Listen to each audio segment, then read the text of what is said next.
Congress BJP రెండు ప్రభుత్వాలు కూడా ఇవాళ రాష్ట్రంలోని రైతుల పట్ల తీవ్రమైన నిర్లక్ష్యం చూపుతా ఉన్నారు.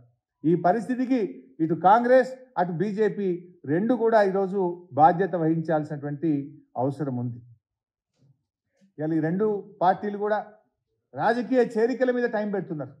అటు కేంద్రంలో అధికారంలో ప్రభుత్వం కానీ రాష్ట్రంలో అధికారంలో ఉన్న ప్రభుత్వం కానీ ఏ నాయకుని గుంజుదాం, ఏ నాయకుని మీద అక్రమ కేసులు పెడదాం, ఏ నాయకులను బెదిరించి లొంగ తీసుకుందాం అనేటువంటి దాని మీద మీకు సమయం పెడుతున్నారు తప్ప రాష్ట్రంలోని రైతుల ఆవేదన తీర్చే విషయంలో కానీ రైతుల్ని ఆదుకోవడంలో మీకు ఏమాత్రం కూడా శ్రద్ధ లేదు.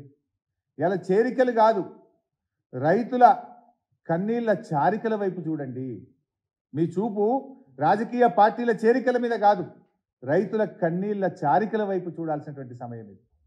రాజకీయ ప్రయోజనాలు కాదు, రాష్ట్రంలో రైతు ప్రయోజనాలు అనేటువంటివి చాలా ముఖ్యమైనటువంటివి. దాని మీద మీరు దృష్టి పెట్టాలని చెప్పి మేము డిమాండ్ చేస్తూ ఉన్నాం. ముఖ్యంగా ఇంకో విషయం, ఇవాళ మేము ప్రభుత్వాన్ని కూడా ఒకటే విషయం కోరదలుచుకున్నాం. రాష్ట్ర ప్రభుత్వం ఇప్పటికైనా రాష్ట్ర ప్రభుత్వం కళ్ళు తెరవండి. మీరు తక్షణమే రెవెన్యూ వ్యవసాయ శాఖ అధికారులను ఆదేశాలు ఇచ్చి గ్రామాన వడగళ్ల వాన వల్ల కానీ రాష్ట్ర ప్రభుత్వ నీటి నిర్వహణ లోపం వల్ల కానీ కరెంటు సరఫరాలో లోపాల వల్ల కానీ కారణాలు ఏదైనా నష్టపోయిన రైతుల వివరాలన్నీ కూడా సేకరించండి. వెంటనే రైతులకు ఎకరానికి 25,000 రూపాయలు ఇచ్చి రైతుల్ని ఆదుకోవాలని చెప్పి మేము డిమాండ్ చేస్తూ ఉన్నాం.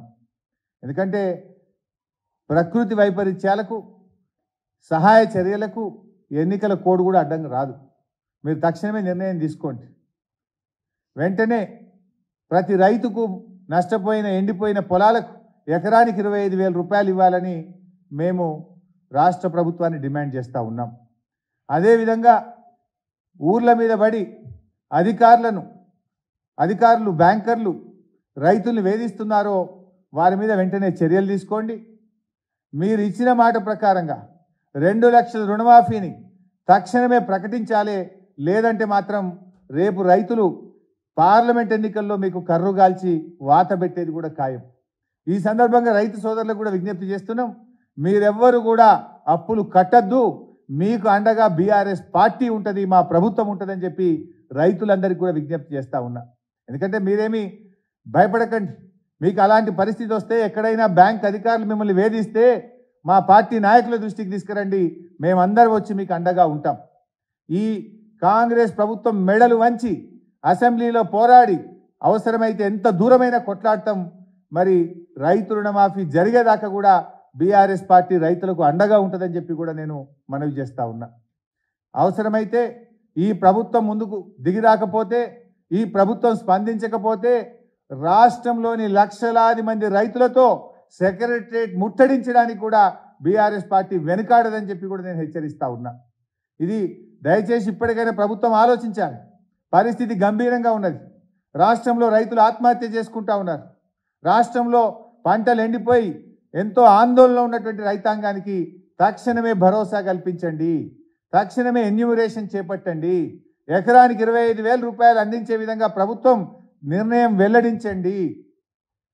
బ్యాంకు రుణాలు మీరు చెప్పిన మాట ప్రకారంగా 2 లక్షల రుణమాఫీని వెంటనే చేసి మరి బ్యాంకర్లకు ఆదేశాలు ఇచ్చి రైతులను వేధించకుండా తగిన చర్యలు కూడా తీసుకోవాలని చెప్పి కూడా మేము డిమాండ్ చేస్తూ ఉన్నాం. మరి ఈరోజు ప్రభుత్వం వీళ్ళు ఎంతసేపు ఏం చేస్తుందంటే సోషల్ మీడియా మీద ఎక్కువ కాన్సన్ట్రేట్ చేస్తుంటారు. వీళ్ళకు ఆ రోజు ఎన్నికల సమయంలో కూడా హైర్ చేసిన కన్సల్టెన్సీ వాళ్ళు చెప్పే మేనేజ్మెంట్ పద్ధతుల్లో మరి మీడియాను సోషల్ మీడియాను మేనేజ్ చేసుకుంటూ ఎన్నికల సమయంలో కూడా ఆనాటి మా ప్రభుత్వం మీద మరి అపవాదులు వేసి దుష్ప్రచారాలు చేసి అబద్ధాలు ప్రచారం చేసి ఆ రోజు మీరు అధికారంలోకి రావడానికి ప్రయత్నం చేసినారు. కనీసం గెలిచిన తర్వాతనైనా నిజాయితీగా పాలించండి. అధికారంలో రావడానికంటే అడ్డదారులు దొక్కిండ్రు, అబద్ధాలు ప్రచారం చేసిండ్రన్నా మేము అర్థం చేసుకుంటాం. కానీ అధికారంలోకి వచ్చిన తర్వాతనైనా నిజాయితీగా పాలన చేయండి. దురదృష్టం ఏంటంటే ఇవాళ అధికారంలో వచ్చిన తర్వాత కూడా అవే ఫేక్ వీడియోలు, ఫేక్ సోషల్ మీడియాలో లీకులు ఇచ్చుకుంటూ ఇవాళ మా మీద దుష్ప్రచారం చేస్తూ పార్లమెంట్ ఎన్నికల్లో గెలవాలనుకుంటున్నారు. అది కాదు మీరు చేయాల్సింది. ప్రజలకు ఇచ్చిన మాట నిలబెట్టుకోండి.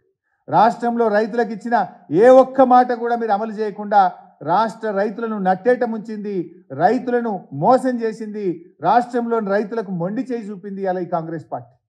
ఇంకా ఏం చేసింది మీరు? 100 రోజుల్లో 6 గ్యారంటీలు అమలు చేస్తామని చెప్పి రైతులకు ఇచ్చిన హామీలో ఒక్కటైనా అమలు చేశారా? సూటిగా సమాధానం చెప్పండి అని నేను కాంగ్రెస్ ప్రభుత్వాన్ని అడుగుతా ఉన్నా. మమ్మల్ని తిట్టుడో మా మీద దుష్ప్రచారం చేయడం కాదు. నేను సూటిగా అడుగుతున్నా, బాండ్ పేపర్ల మీద రాసిచ్చి రైతులకు మాట ఇచ్చిన ఏ ఒక్క హామీ అయినా రైతులకు మీరు అమలు చేశారా? ఇచ్చిన హామీలు అమలు చేయడం కాదు, గతంలో మా ప్రభుత్వం ఇస్తున్నటువంటి రైతు బంధును కూడా ఇవాళ నిలిపివేసి రైతులకు అన్యాయం చేసింది మీరు. కొత్తగా ఇచ్చేది దేవుడెరుగు, వస్తున్న దాన్ని కూడా ఇవ్వకుండా చేసింది కదా. అన్న వస్త్రానికి పోతే ఉన్న వస్త్రం పోయినట్టు అయిపోయింది. ఇవాళ మీరేదో కొత్తగా ఇస్తారని పాపం రైతులు ఆశపడ్డారు, మిమ్మల్ని నమ్మారు. మిమ్మల్ని బాండ్ పేపర్లు ఇస్తే బాండ్ పేపర్ మీద రాసిచ్చింది కదా, ఇస్తారేమో అనుకున్నారు. కానీ మీరు ఇచ్చిన హామీలు ఒక్కటి అమలు చేయలేదు. కానీ వస్తున్నటువంటి రైతు బంధు ఇవ్వకుండా పోయింది, వస్తున్నటువంటి నాణ్యమైన కరెంటు రాకుండా పోయింది, వస్తున్నటువంటి నీళ్లు కాలువల ద్వారా ఇవ్వడంలో కూడా మీరు వైఫల్యం చెందారు.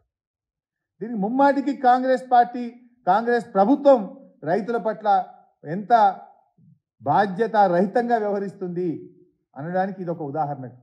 సరే, ఏది ఏమైనా మేము మళ్ళీ ప్రభుత్వాన్ని చెప్పేది ఒక్కటే, దయచేసి వెంటనే రాజకీయాలకు అతీతంగా మీరు స్పందించండి, రైతులకు భరోసా కల్పించండి, రైతులకు ఎకరానికి 25,000 రూపాయలు అందించి సహాయం అందించండి, రుణమాఫీని తక్షణమే అమలు చేయండి. వడ్లు వచ్చినాయి, ఇప్పుడు యాసంగి వడ్లు నిన్న మొన్న స్టార్ట్ అయినాయి. ఈ వడ్లకు 500 రూపాయల బోనస్ ఇచ్చి వడ్లు కొనాలని కూడా రాష్ట్ర ప్రభుత్వాన్ని డిమాండ్ చేస్తుంది.